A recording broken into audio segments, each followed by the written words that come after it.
primeiramente eu quero agradecer essa oportunidade de poder contar minha história, não é? Vamos começar lá dos meus ancestrais, né? Começando do meu bisavô paterno, Modesto de Araújo Lacerda, que era espírita, advogado, divulgador da doutrina, fazia muita palestra, e chegou a substituir o presidente da União Espírita Mineira há alguns meses por impedimento lá do titular, que eu desconheço.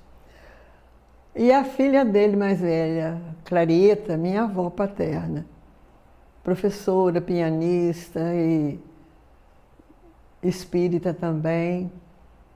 Depois veio meu pai, o terceiro filho dela, que ela teve 5 filhos homens, e espírita. Meu pai, ele trabalhava em Belo Horizonte, no Palácio da Liberdade, e ele era radiotelegrafista do Estado, concursado. E até trabalhou com o Juscelino lá, que o Juscelino trabalhava para pagar os estudos. E a mãe dele, a dona Sara Kubitschek, fazia doces para vender, para ajudar a pagar os estudos dele de medicina, de médico. E ele até na Revolução de 30 ele estava lá, na época do Getúlio, aquela coisa toda. Em 31 ele foi nomeado e remanejado para Leopoldina. Era jovem ainda. Naquele tempo não tinha internet, né, Sandamar? Então, as ordens do governo federal eram todas feitas por radiotelegrafia. Então, ele funcionava como radiotelegrafista e transmitia as ordens para o prefeito, para a polícia, essas coisas todas, né? E ele chegou na cidade, eu não sei direito se o centro já estava fechado, o Amor ao Próximo. Eu só sei que um certo período ele estava fechado. E meu pai chegou e tal, e começou a conhecer o delegado que tinha que levar as ordens no governo, conheceu o meu tio Zé Domingues, que era irmão da minha mãe, que era delegado adjunto na época. E eles ficaram amigos, acabou que meu pai começou a namorar minha mãe e se casou com ela em 35.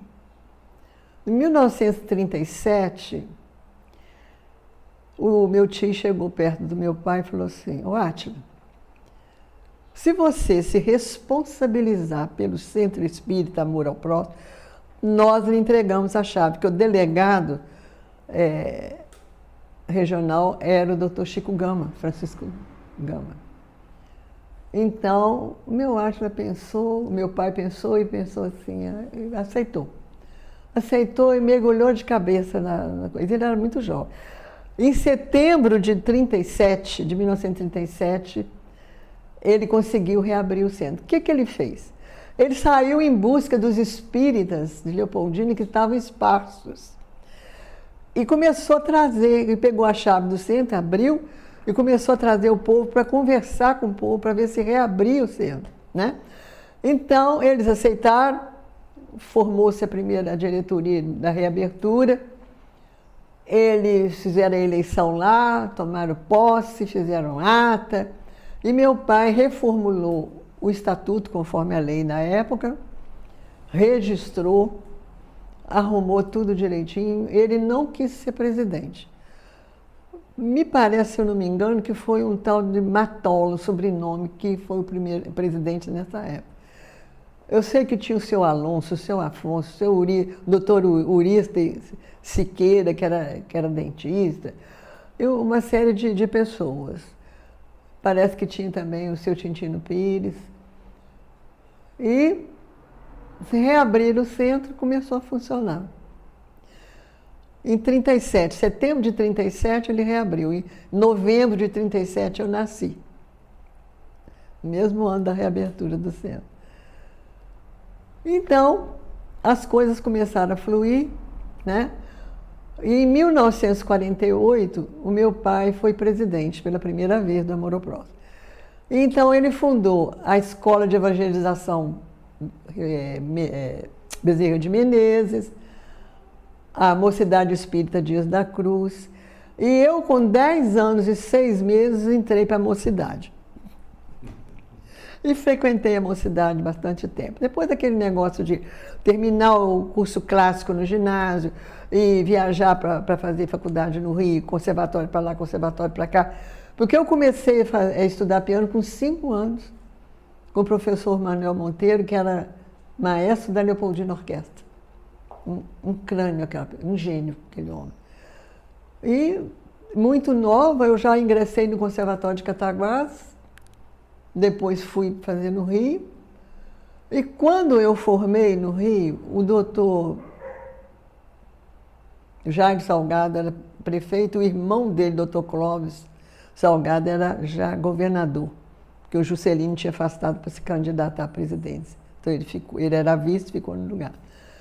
Então eles entraram no consenso que não tinha ninguém credenciado na cidade para assumir o posto do conservatório, que foi criado em 1954 pelo Juscelino.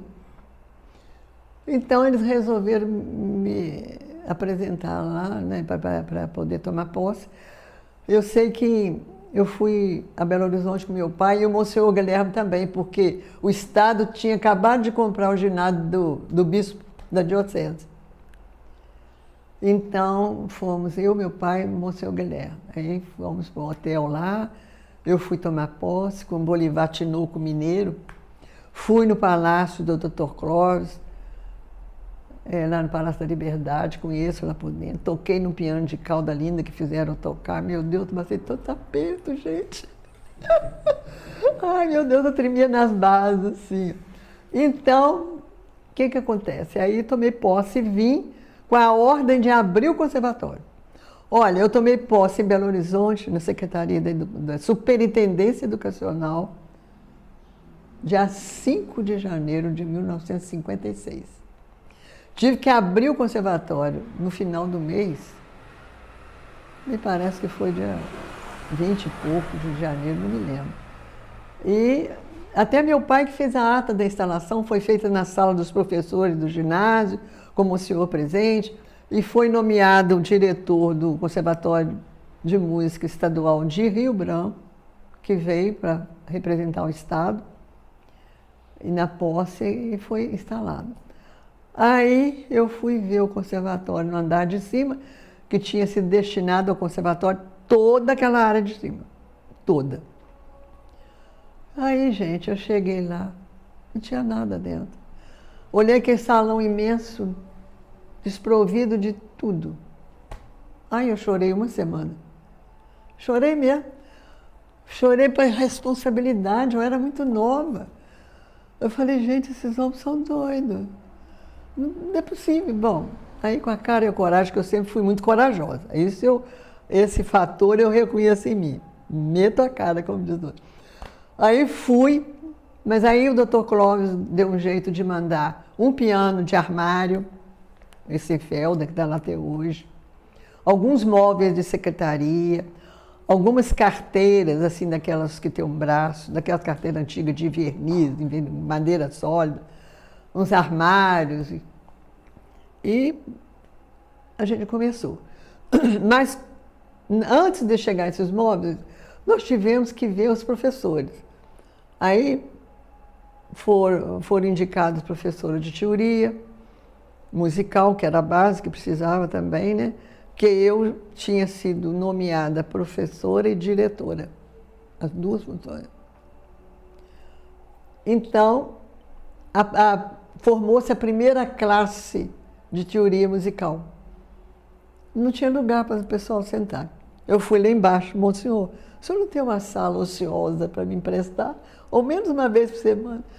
Aí nós começamos a funcionar lá. Umas 2 vezes por semana, aula de teoria. Aí depois apareceu o canto orfeônico, formamos um coralzinho, e dando aula de piano, meu Deus, eu dei muito murro em ponta de faca. A secretária faleceu depois, anos depois, filha do seu Valdir Andrade, do Banco Mineiro, lembro do Benji. Foi minha secretária há muito tempo. E Maria Josefina, que foi a inspetora de alunos, Abigail Silva Valentim, que era servente escolar. E por aí nós fomos trabalhando e lutando. No final de ano, eu já fiz uma apresentação com meus aluninhos de piano e um grupinho de canto orfeônico. Eu sei que a coisa foi...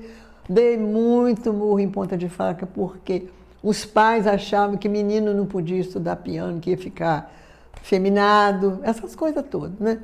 Mas eu falei, gente, não tem nada a ver, os grandes compositores são homens, né? Todos eram homens aqui. Então, tinham quadros de amores, né? Os grandes amores deles.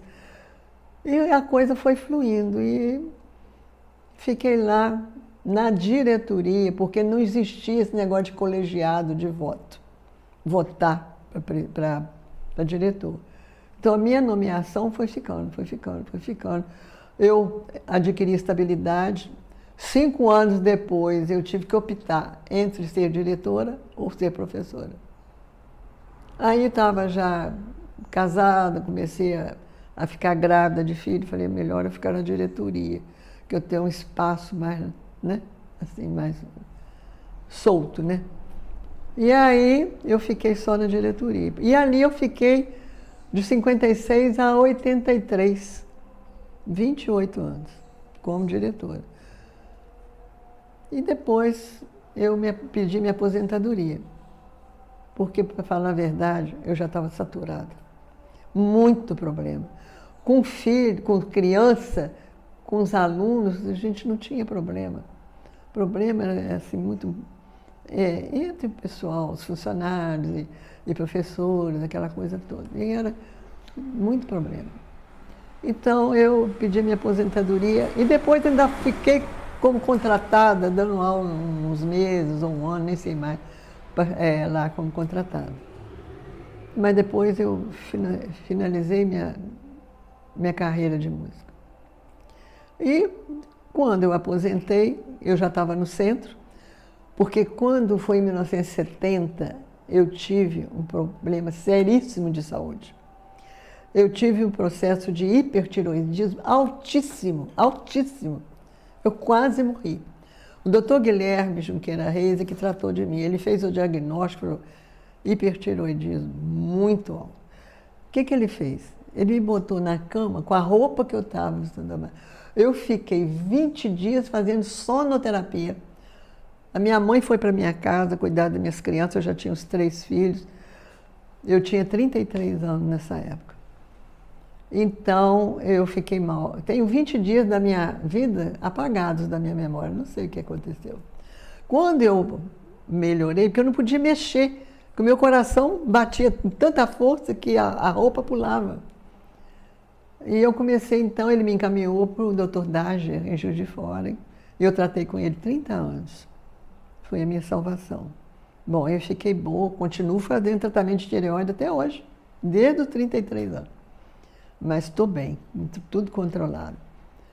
E aí, depois disso, eu comecei a voltar, porque eu tinha parado um tempo de ir ao centro, porque as crianças pequenas, eu trabalhando o dia inteiro, eu não estava dando conta, eu ficava exausta de noite, sabe? Eu não aguentava um gato pelo rabo. Aí meu pai falou assim, você está precisando de ir para o centro, minha filha, tomar uns passos, fazer uns tratamentos, vamos para lá. Aí conversou com meu marido, eu comecei a quinta-feira. Aí a quinta-feira eu até levava os meninos maiores, assistia a palestra, tomava passe, e fui. Quando foi em 75, ele me colocou pela primeira vez na mesa mediúnica. Eu sempre estudei muito, sabe? Eu comecei a ler as obras básicas com 17 anos. E lia mesmo, e achava aquilo maravilhoso. Eu falava assim, meu Deus, mas não pode ser diferente. Só pode ser assim. E o pessoal acha difícil ler Kardec. Falei, por isso que eu falo, eu acho que eu já era espírita antes de nascer.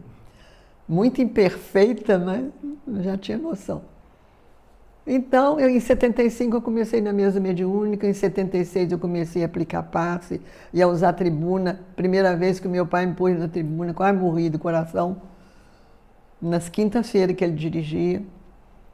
E teve uma época que durante 15 anos só eu e a Nelly Resch fazíamos estudo no Amor ao Próximo, nas quinta-feiras, porque não tinha ninguém para falar. Aí ela falava uma semana, eu falava na outra, falava na semana, falava na outra. E assim foi. Bom, então em 75, em 80, meu pai desencarnou.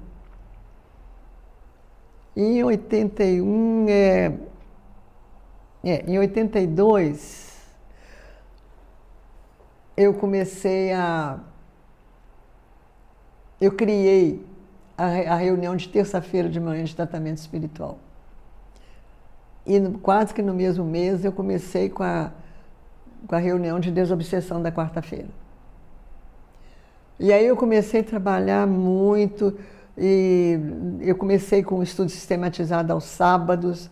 Eu tinha 3 turmas no sábado. Fiquei ali no sábado dando aula, 3 turmas diferentes, às 2 horas, 3 horas, 4 horas, olha só, sábado. Durante 16 anos eu fiquei ali trabalhando. Depois, em 1990, eu abri o estudo sobre mediunidade às terças-feiras à noite, que está lá até hoje, né? E foi muito compensador, né? Porque em 2005, meu marido faleceu, desencarnou, em janeiro. Mas eu estava tão ansiosa para trabalhar que eu falei, não vou ficar chorando pelos cantos, eu vou trabalhar. Então, em abril, eu comecei a fazer as cartas consoladoras. Por quê? Porque eu já tinha um grupo que psicografava na secretaria ali do centro e estava vindo mensagens esparsas de desencarnados, espontâneas, que ninguém pedia, sabe? Então, a gente começou, já aos 3 anos já estava acontecendo isso. E foi o que me motivou a levar para frente o trabalho. Então a gente começou. E foi muito gratificante, porque era muito compensador. É verdade que a gente teve algumas falhas, que até um dia uma pessoa me chegou perto de mim, mas está tendo erro, porque tem gente reclamando. Eu falei assim, quantos erros que teve? Você sabe, tem a noção de quantas cartas vieram esse ano? 800 e tantas cartas para um engano. Aqui não tem Chico Xavier, não é? Isso acontece, o médium às vezes não está bem, pega pensamento até de outro espírito que não tem nada a ver, faz confusão. E a gente foi muito criticado, no próprio movimento foi. Mas eu não ligo para isso não. Eu não ligo mesmo, eu vou em frente. E aí fui, né? Fui até 2010. Porque, primeiro, ninguém queria ser presidente. Segundo, a própria Elizabeth Montenegro não deixava eu sair. Ela não deixava. Ficava, não, Helene, você não pode sair. Olha a sua volta, não tem ninguém para assumir. Por que você não assume? Não, Deus me livre, porque eu não quero não sei o quê. Você não pode sair, vamos preparando gente, vamos não sei o quê. Eu falei, meu Deus, fica parecendo que eu estou querendo ficar. Não, ninguém vai pensar isso não, mas pensava. Pensava que eu queria ficar, porque eu queria poder. Imagina poder. Ai, coitado de mim. Apanhava pelo... Você já viu, né? De todo lado, até da espiritualidade. Então, em 2010, eu falei, agora chega. Aí o Zé Luiz estava na diretoria, eu falei, Zé Luiz, tenta, eu te ajudo. Né? Aí ele foi. Ele ficou, né? Ficou 2 mandatos. Quando ele terminou, ele queria que eu voltasse. Falei, não, eu ajudo a senhora. Não, eu não quero. Aí, na reunião de diretoria, eu falei, não quero. Eu já fiz a minha parte na diretoria. Aí, a Verinha, que estava na reunião, falou, então eu vou pegar. Então, tá bem. Para mim tá ótimo. Eu quero trabalhar, não quero ficar, né? E ela assumiu. Então, depois da Verinha, ficou 2 mandatos, agora está a Ângela, né? E está indo muito bem, graças a Deus. O ambiente está muito, muito bom da gente trabalhar. Mas eu entreguei a minha função de diretora do departamento de assuntos da mediunidade. Porque não estava dando conta mais. Porque eu tinha trabalho na Moura Próximo de domingo a domingo. Domingo, só segunda que eu não ia. Domingo, terça, quarta, quinta, sexta e domingo. Nem segunda, nem sábado. Mas era a semana inteira. Aí, em 1996, com um grupo de amigas, irmãs e amigos lá do Amor ao Próximo, do curso de mediunidade, nós fundamos o Centro Espírita Cárita na Quinta Residência. Né? Foi numa terça-feira de carnaval, dia 18 de fevereiro de 1996. Aproveitamos o feriado, reunimos todo mundo, montamos a reunião, a diretoria, o conselho e tudo. Eu trouxe o estatuto, já tinha arrumado já, nos moldes do Estatuto do Amor ao Próximo. E nós elegemos a Rosa, porque eu já era presidente do Amor ao Próximo. Na época eu não podia ficar com duas presidentes, né? Então ela aceitou e fizemos na... Aí eu entreguei para ela o estatuto, depois falei, agora você registra e faz a parte legal, porque agora você é presidente. E ela se virou. Falei, eu te ajudo. E eu fiquei lá 16 anos, trabalhando, dirigindo reunião mediúnica, fazendo palestra. E fiquei 16 anos. Depois, em 2008, né? Já estamos em 2008. É que em 2005 eu fiquei viúva, já falei, né? Em 2007 minha mãe desencarnou, em junho. E em 2008 eu tinha ficado viúva e eu fiz um evangelho no lar aqui. E comentando com as pessoas lá do Amor ao Próximo, eu falei assim, ai, mas é tão ruim a gente fazer o evangelho sozinha. Eu queria tanto ter assim uma companhia. Aí um grupinho veio para fazer o evangelho comigo. Foram esses anos todos que ficamos. E eu falei, esse grupo chama Grupo de Estudos Allan Kardec. E fizemos o Livro dos Médiuns, o Livro dos Espíritos. Já estávamos no Céu e Inferno, quando começou a vir na minha cabeça assim, tem que fazer um centro ali. Tem que fazer um centro ali. E eu falava assim, mas aonde? Aí me mostrava direitinho que cantinho onde a SEAC é hoje, né? Aí, com muito custo, eu fiz uma reunião aqui, até Denise participou e fez a ata de fundação. Nós fundamos o centro, organizamos a diretoria, na cara e na coragem, falei, agora nós precisamos de arranjar uma casa para alugar, para a gente começar a funcionar. Todo mundo tem que colaborar, né? Então, aí a dona Lourdes do seu Wilson falou assim, vagou uma casa na frente da minha casa, estão alugando. Falei, amanhã cedo nós estamos lá. E aí nós alugamos aquela casinha de fábrica, né? Pequena, foi muito gostoso, trabalhamos muito tempo, conseguimos dinheiro, muito ali em cima, né? Boa administração, né? O Átila, depois de mim, pegou a diretoria, que ele é danado, muito empreendedor, nunca vi, né? E pegou e fez, vamos fazer a reforma, mãe, a gente tem tanto, né? Fez reunião com conselho, explicou, fez assembleia geral, ficou tudo, mas aí fizemos a reforma, né? Então, foi muito bom, muito bom. Mas eu esqueci de falar a respeito da mudança da sopa lá para cima. Por quê? O albergue estava fechado, porque o seu Carneiro tinha ficado viúvo, já estava idoso, cansado, aposentado, e ele não estava dando conta mais. Então, ele aposentado, porque ele tinha o INPS dele pago, ele tinha ali casa, luz, água, telefone, tudo, né? E a dona Tunica também faleceu, a esposa dele. Então, nesse meio tempo, eu tive que, nesses 24 anos que eu fiquei na diretoria do Amor ao Próximo, eu aumentei o centro 6 vezes. Ele era pequeno, 6 vezes.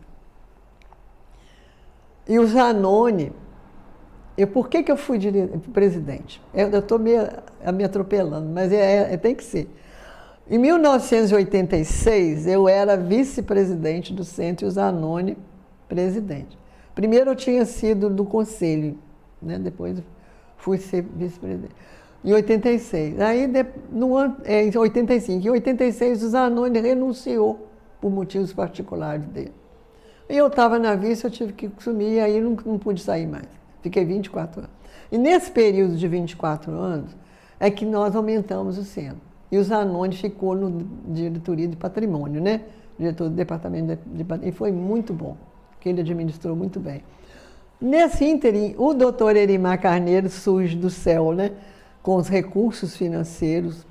Ele, advogado, radicado no Rio, mas leopoldinense, filho do Juvenal Carneiro, nos ajudou demais com os recursos. Nós construímos, aumentamos, depois construímos a escolinha, né? O prédio da escolinha, que a escolinha já existia, funcionava no centro mesmo. A biblioteca, tudo com a ajuda, primeiro na ajuda dele, que foi bastante proveitosa, né? E com a ajuda dos irmãos, e de ajuda de simpatizantes da doutrina, amigos fora da doutrina. Eu sei que a gente fez um trabalho e conseguiu muita doação. Consegui a pedra com um, areia com o outro, cimento com o outro, tijolo com o outro. Sabe como é que é? E foi, graças a Deus. Construímos a escolinha e o prédio foi inaugurado em 1983. Né? 1983, isso eu tenho gravado. A biblioteca depois saiu mais tarde, a Biblioteca Arte de Oliveira, e a Nena, mas o Antônio Marcos fizeram um trabalho muito bom, que eles montaram e organizaram a biblioteca. Né? A gente tem que dar valor a quem trabalha. Né? E aí, falei, agora eu tenho que partir para tirar a sopa daqui, porque com os cursos começou a vir muita gente interessada na doutrina. A casa começou a encher, não tinha espaço para a gente fazer as classes de estudo, de espiritismo para iniciantes, de mediunidade, das obras básicas. Então eu falei, eu preciso de 2 salas. E esse cômodo aqui da cozinha vai dar. Vamos jogar a sopa lá para cima. O albergue está vazio, está fechado, né? Vai ficar a entrada da sopa independente, né? Porque ali embaixo costumava dar umas confusão com aquele pessoal, né? Que é complicadinho, coitado. E aí eu fiz o seguinte, eu sabia que o prédio precisava de adaptações, que eu não podia tomar decisão sozinha, né? Convoquei, então, uma diretoria, a reunião da diretoria junto com o Conselho Deliberativo. Fiz uma reunião junto com todo mundo. E expus a situação. Apresentei o projeto de passar a sopa lá para cima. Foi aprovado por unanimidade. E começamos o movimento de angariar fundos para fazer aquilo lá. Olha, é tal negócio, quando a espiritualidade quer, a coisa sai. A gente acha que é da gente, mas não é. E fizemos a reforma lá em cima, ficou muito boa. A casa do seu Carneiro foi aproveitada para as costuras. Tinha 7 máquinas de costura lá que eu ganhei. Uma era minha que eu doei. E fomos para lá. Fomos lá para cima. Aí a Verinha arranjou uma arquiteta para bolar lá como é que devia entrar os legumes, não sei o quê. Eu falei, isso aí eu não entendo não. Só que nós não vamos poder pagar ela não, né, Verinha? Porque a despesa já estava muito alta. Eu não sei o que ela arrumou.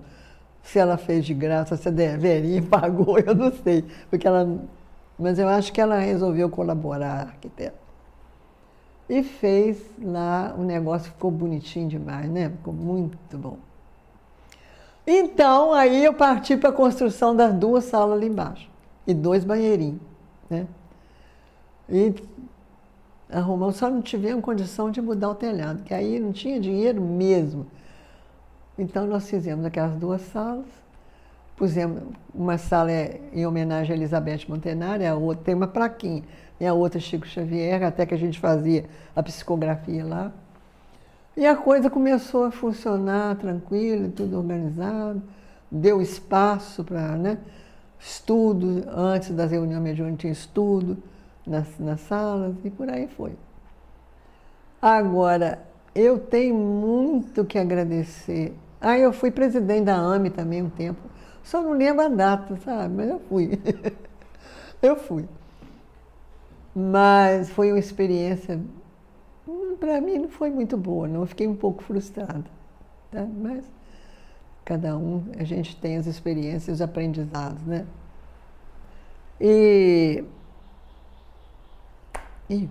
Peraí. Ah, eu estava falando dos agradecimentos. Olha, eu fui criada respeitando e amando muito o Ars de Oliveira. Até hoje eu tenho um sentimento por ele como um pai espiritual para mim. Quantas vezes ele me acudiu na minha vida, eu não tenho nem palavras para agradecer. Né? Agradeço a ele, ao Zé Grosso, ao doutor Bezerra, que me tirou da morte 3 vezes. Os 3 partos meus, quase que eu vi, fui. Tá? Foi difícil. E ele me ajudou demais. Em todos os momentos da minha vida ele me ajudou e tem continuado a ajudar. Tiradentes com a equipe dos Inconfidentes, que é um laço que a gente tem há muito, muito, muito tempo. Entendeu? Um envolvimento muito tempo. Então, eu agradeço demais a esses espíritos amigos, ao André Luiz, né? A equipe que faz a segurança da casa, os índios, comandados pelo cacique Huracão, que tem no livro da Ed, em Reencontro Sempre. Aquele livro é bonito, que fala do cacique Huracão, que comanda a defesa. Mas não fala que ele faz a defesa da casa, não, mas ele é visto lá e a gente sabe. Já foi até aqui na SEAC, né? Então, eu tenho uma gratidão imensa por todos e para o Crisóstomo também, que é o autor espiritual das músicas. E eu já cheguei à conclusão que nem todas as músicas são dele, que inclusive o Raul Teixeira confirmou que ele traz outros espíritos, músicos, para me dar assim, umas melodiazinhas, né? Mas ele tem a assinatura dele em certas melodias que eu reconheço. Esse é um pseudônimo dele, ele não quis revelar. E eu falei, mas por quê? É porque vão começar a conferir estilos, e no caso aqui não é esse. A finalidade dessas melodias é despertar a pessoa para a espiritualidade, para a serenidade, para a meditação, para a oração, né? A Nena quis pôr a música lá, queria botar os CDs lá no centro, falei, Nena, não. Essas músicas não são para ficar no centro. É para as pessoas em casa fazerem um evangelho no lar e ter um momento de espiritualidade, né? Em casa. E aí foram 9 CDs que eu consegui editar, mas o meu piano queimou, a CPU não teve jeito. E a Yamaha parou de fabricar aquele modelo, então tem que comprar outro. Estou esperando a hora. Então, eu agradeço demais também o Crisóstomo, carinho, paciência. Eu acho tão engraçado ele que ele fala assim, presta atenção. Ele fala comigo, presta atenção. Ai, meu Deus, a primeira vez que eu ouvi a música dele, você sabe o que ele fez comigo? O centro estava em reforma lá embaixo. Aí nós estávamos fazendo reunião na escolinha. Eu estava sentado naquela salinha das crianças, a segunda do lado esquerdo. A gente estava em reunião.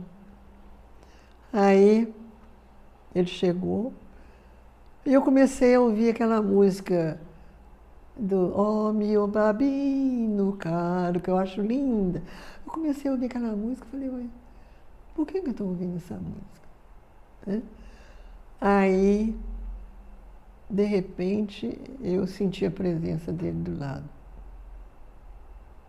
Ele não falou o que era. Aí ele falou, vem comigo. Eu falei, onde? Vem comigo. Eu saí com ele na reunião, do desdobramento.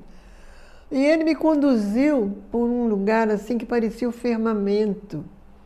Eu via as estrelas, eu ia com ele assim, sabe, olha só minhas ideias, gente. Eu falei com ele assim, eu estou me sentindo a própria Mulher Maravilha dentro daquele avião transparente que ela tinha. Ele falou assim, só fez assim. Aí, tem jeito com essa não. Aí fomos até um certo ponto, ele parou. Ele falou assim, escuta. Eu falei, o quê? Escuta. Aí eu comecei a ouvir uma melodia longe.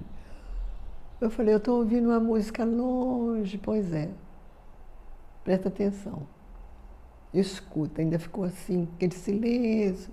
Aí eu comecei a ouvir aquela música, aquela melodia. Ele falou assim, escreve. Ai, levei um susto aí. Como que eu vou escrever? Eu não tinha papel pautado, não tinha nada, tinha esse papel comum. Escreve que eu te ajudo. Aí eu escrevi a melodia, dó, ré, mi, fá, e vírgula, e sobe. E o negócio era numa rapidez. A oitava acima, ele põe uma seta para baixo, depois da seta, dividia o compasso e dava a travessão. Jesus, aquilo foi num automatismo assim, rápido. Quando acabou, ele escreveu a harmonia cósmica. E para me botar aquilo no piano, eu falei, gente, não acredito. Aí ele assinou e falou assim, este é meu pseudônimo, Crisóstomo. Você vai usar só esse. Tá bom. E já me tentaram de todo jeito para falar, mas eu não posso falar, né? Compromisso, né? E aí foi o primeiro CD, saiu, o segundo CD, o terceiro, né? O quarto, o quinto. E eu, o primeiro e o segundo, eu doei por o amor ao próximo, a renda. O segundo para a SEAC. O terceiro para a SEAC. O quarto para o Caritas. O quinto para o Leal. E os outros para a SEAC outra vez, que estavam precisando. Não fiquei com um tostão, fiz a despesa. Nos dois últimos, a SEAC me arranjou dinheiro para pagar a gravação no Rio. Né? E o recurso foi para casa.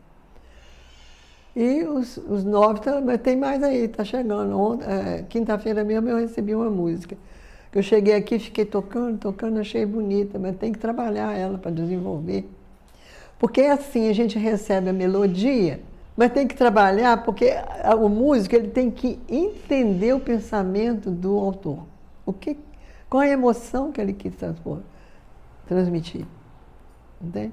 Por isso que eu falo com as pessoas, quando vocês forem ouvir o CD, veja o nome da melodia, que tem tudo a ver com aquilo que ele quis expressar.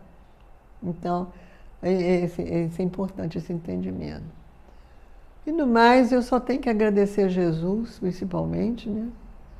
A Aide de Oliveira e todos esses amigos queridos.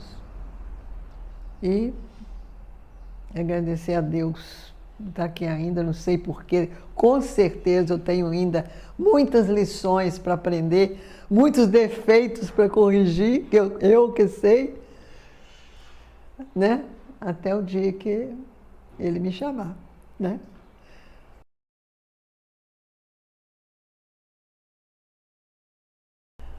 Olha, Sandomel, meu pai foi uma personalidade muito marcante na minha vida. Uma pessoa que era coerente em tudo, com a crença e com a vivência. Eu nunca peguei meu pai num senão, sabe? Ele era muito distinto, muito educado, muito firme, calmo com os filhos.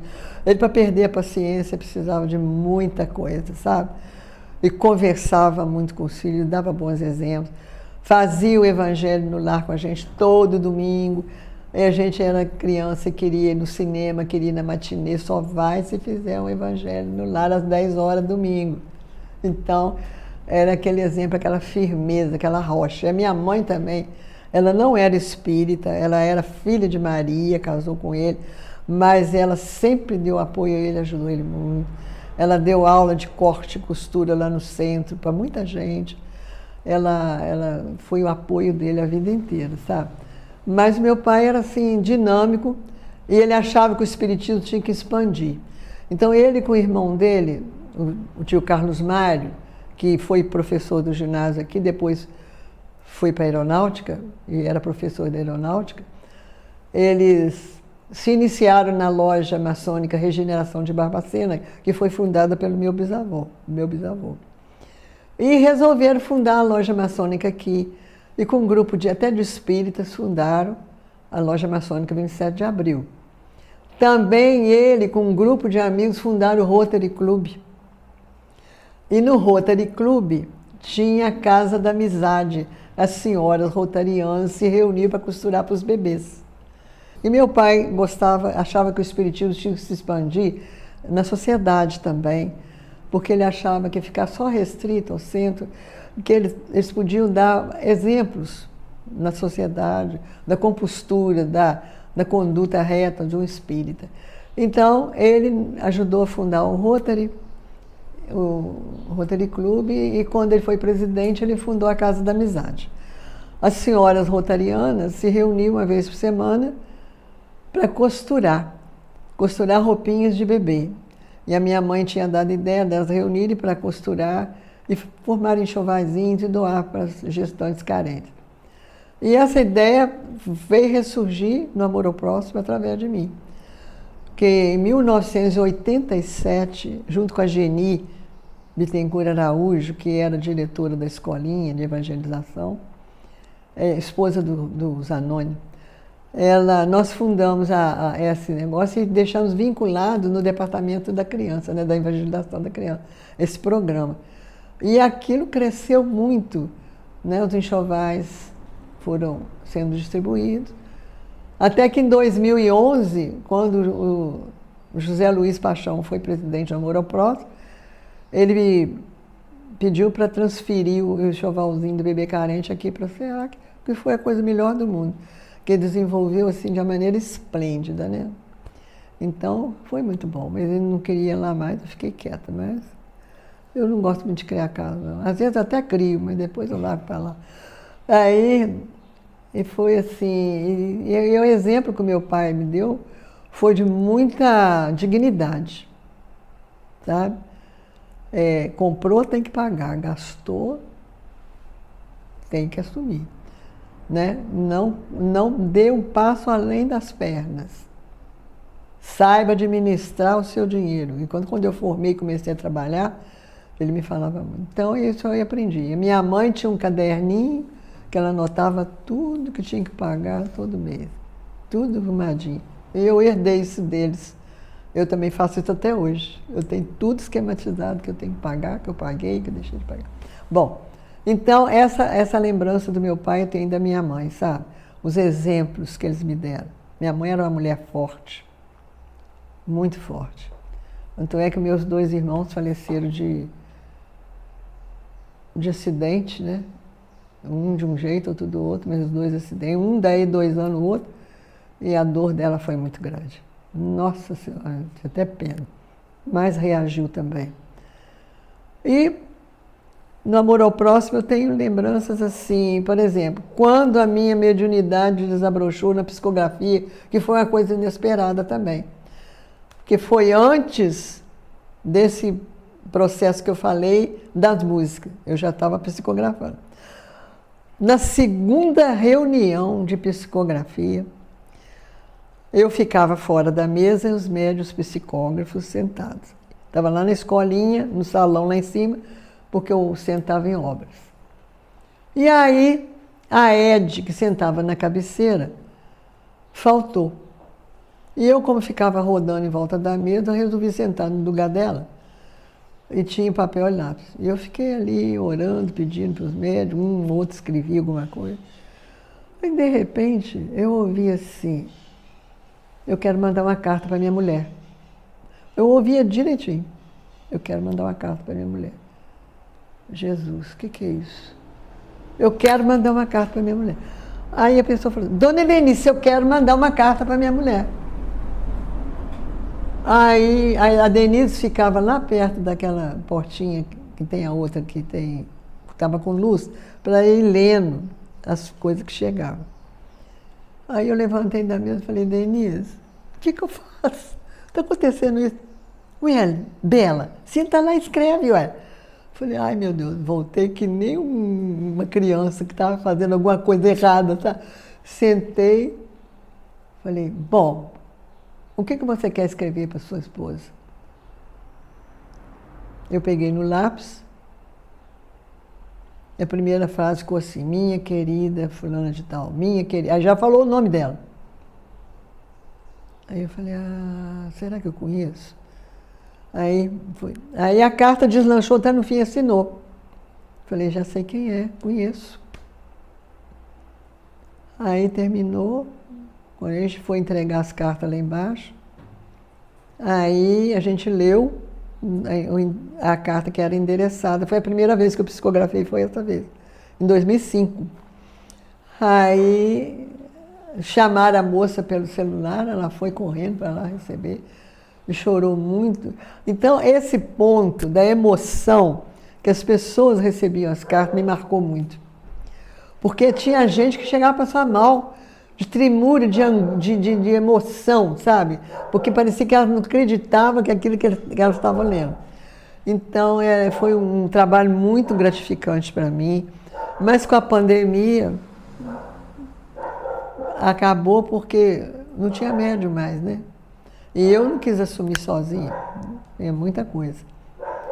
Bom, também eu tenho um ponto marcante aqui na SEAC, na Sociedade Espírita Allan Kardec, porque a gente tinha uma reuniãozinha que começou lá no Amor ao Próximo, na sexta-feira, com um grupinho de... éramos 6. E era uma reunião assim completamente diferente. Cada uma tinha uma função. E era silenciosa. A gente fazia prece, fazia leitura, e depois cada uma mentalizava um determinado trabalho. Assim, não era para receber espírito, você está entendendo? Mas começaram a chegar mensagens. E começou a chegar mensagem do Aleijadinho, do Tomás Antônio Gonzaga. Tem as mensagens lá naquelas pastas pretas. Se você tiver tempo, lê para você ver. Boas mensagens.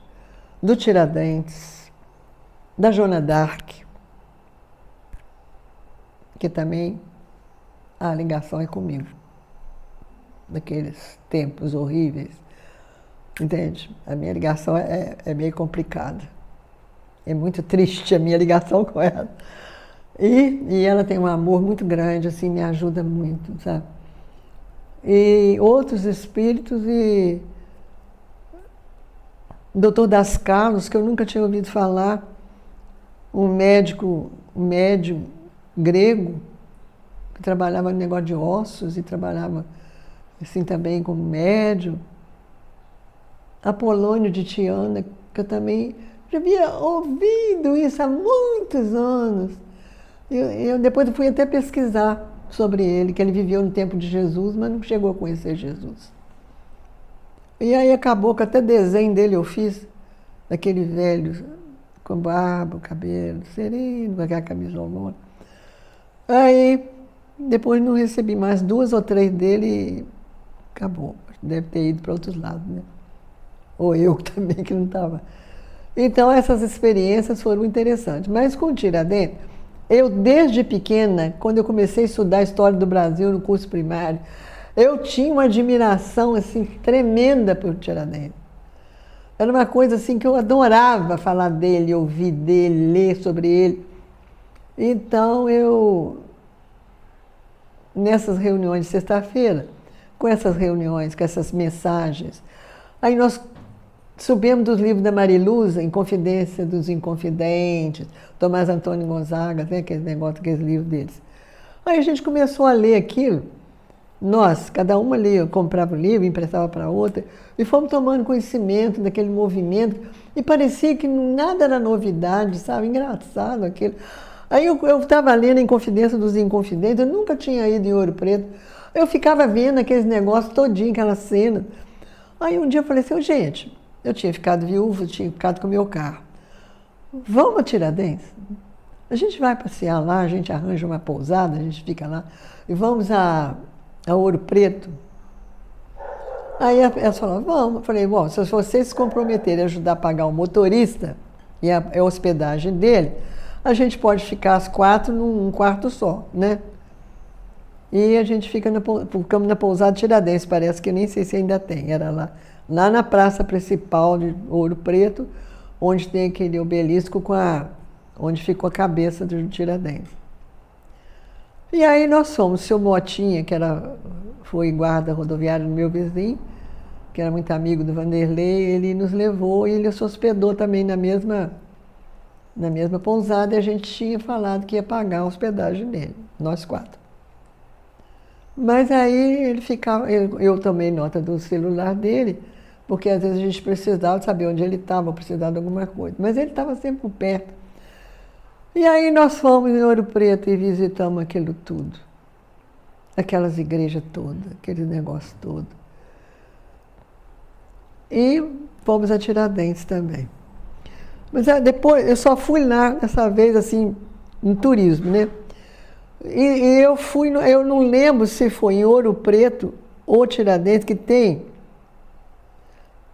uma igreja de Nossa Senhora do Carmo, uma que fica assim no alto, eu acho que é Tiradentes, que tem um varandão na frente assim, grande, assim, você sobe as escadarias de lado, assim, sobe lá. Aí nós fomos lá, chegamos dentro da igreja, não tinha ninguém, só tinha o pessoal que cobrava para entrar. Aí nós fomos, eu, Rosa, a Rosimeire e a Ed. 5. Fomos, chegamos lá, nós sentamos dentro da igreja. E eu ainda falei com elas assim, tá vendo esse órgão aí, todo pintadinho? Dom João VI, quando veio para o Brasil, ele criou uma fábrica de órgãos na Bahia e eram os escravos que fabricavam os órgãos.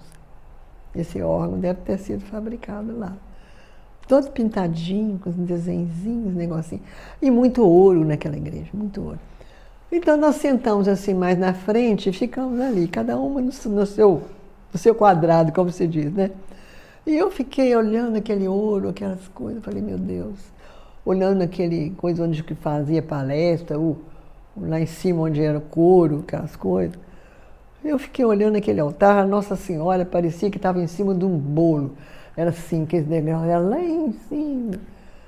E embaixo tinha um balaústre, assim, acho que é isso mesmo, de madeira, esculpido assim, separando o altar. E eu sentei no primeiro banco, fiquei olhando, falei, meu Deus, quantos escravos devem ter morrido para extrair esse ouro todo. Eu lembro dos meus pensamentos, que eu pensei assim, puxa, Jesus era tão simples, era tudo tão simples, por que que nós fizemos isso? Aí, Sandro Maia, parece que eu entrei em transe mediúnico. Eu olhando para o altar, eu comecei a ver um vulto descendo suavemente, mas devagarinho. Eu via as coisas através daquele vulto transparente e era um homem com um camisolão, daqui para cima. Eu não tive coragem de levantar os olhos para ver quem era. Descalço. E ele foi descendo, descendo, descendo, descendo, até que ele chegou no degrau do altar, propriamente dito. E aí ele veio na minha direção. Eu falei, não pode. Eu não tenho competência para ver Jesus. Meu Deus, me acorde. Fiquei assim, sabe? Tive aquela coisa assim, né? E ele veio suave, suave, suave. E quando eu fechei os olhos, porque eu estava vendo de olho aberto, mas eu fechei os olhos e eu senti que ele me abraçou. Eu desabei numa choradeira, mas numa choradeira. Mas eu chorava de soluçar. A emoção foi muito grande, muito, muito, muito grande. E aí veio na minha cabeça que ele que ia ser o diretor espiritual da casa. Ninguém falou nada, não. Depois desse acontecimento, nós chegamos aqui. Durante a noite, a gente conversou a noite inteira, 4 mulheres dentro do quarto, a pessoa contando casos de mediunidade, de daquilo. Eu falei, gente, o diretor espiritual da SEAC é o Tiradentes. Hoje não ia ter esse negócio de vir aqui, de ele vir, de eu ter visto, porque... E lá em Tiradentes, eu tinha tirado uma foto da casa daquele Padre Toledo, que é um museu também, né? Então tinha um guarda lá, a gente não podia tirar foto. Tinha que botar as bolsas no escaninho ali e correr tudo lá dentro. Aí tem um quadro lá feito a crayon, mas é um crayon assim, que é feito assim com... Parece que é tijolo, daquela cor de tijolo. Aquele que eu tirei foto que está lá. Ele de camisola, sentado, pensativo, com cabelo grande. Até parece Jesus mesmo. Aí Eu fiquei olhando aquele quadro. Falei, gente, eu tenho que tirar uma foto desse quadro, eu tenho que tirar uma foto desse quadro. E a minha máquina era pequenininha, da Kodak, sabe? Muitos anos. Né? Aí eu falei, não, eu tenho que tirar. Aí eu falei assim, aqui, vamos embora. Olha só. Aí fomos pegar as bolsas, né? Fomos pagar a bolsa, peguei a bolsa, o guarda virou de costa, foi para lá. E o que eu fiz? Pendurei a bolsa do lado, peguei a foto, tchum, tchum, tirei 2 fotos, enfiei dentro do bolso, porque tinha flash. Fui embora. Eu trouxe, aí eu mandei revelar. Está lá na secretaria da SEAC. Então eu falei, gente, ó, é isso aí. Não tem saída. E ele continuou. Quinta-feira passada eu recebi uma mensagem dele. Você viu? Pegou lá? Pegou? Então, até eu queria levar essa mensagem lá para o Tintin no dia que eu for falar, para o pessoal ver, né, a mensagem dele. Então, é isso aí, os acontecimentos marcantes da minha vida, né? Também teve um acontecimento muito marcante que, quando meu marido estava na CTI lá na Santa Casa, em Juiz de Fora, eu não podia ficar mais lá, tinha horário de visita, eu ia todo dia, foi 13 dias que eu fui e voltei todo dia, no horário da visita, não podia ficar. E no último dia que eu fui, ele estava muito mal e eu estava muito emocionada. A Vanice também foi comigo, ela estava aqui. E na volta podia ser o quê? Umas 5h30, 6 horas, eu tive uma coisa assim, eu vi ele direitinho, de bermuda branca, com a camisa branca, com as listas assim, sorrindo para mim. Falei assim, será? Eu pensei assim, será? Mas não pensei mais nada, que eu estava cansada. E muito exausta, né? Porque eu estava saindo de um câncer, né? Tinha feito radioterapia, quimioterapia, meu cabelo tinha caído todo, estava começando a nascer.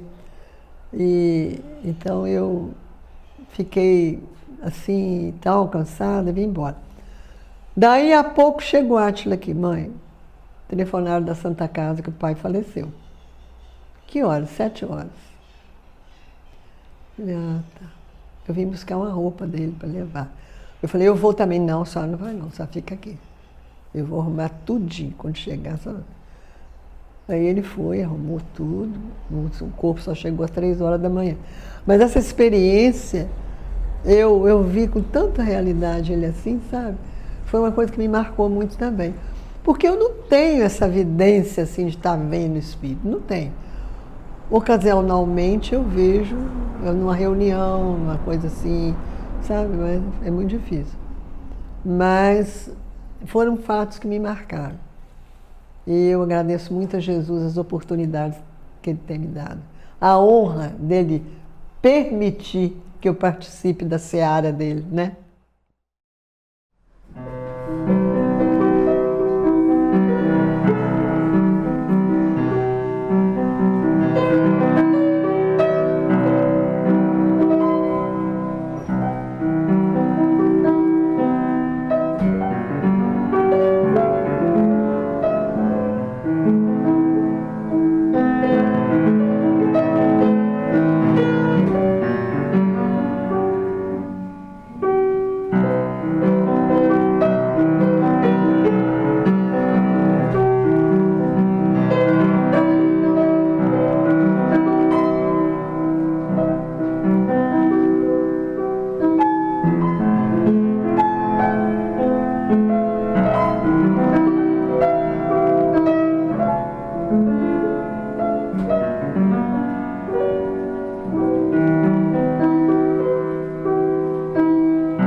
Música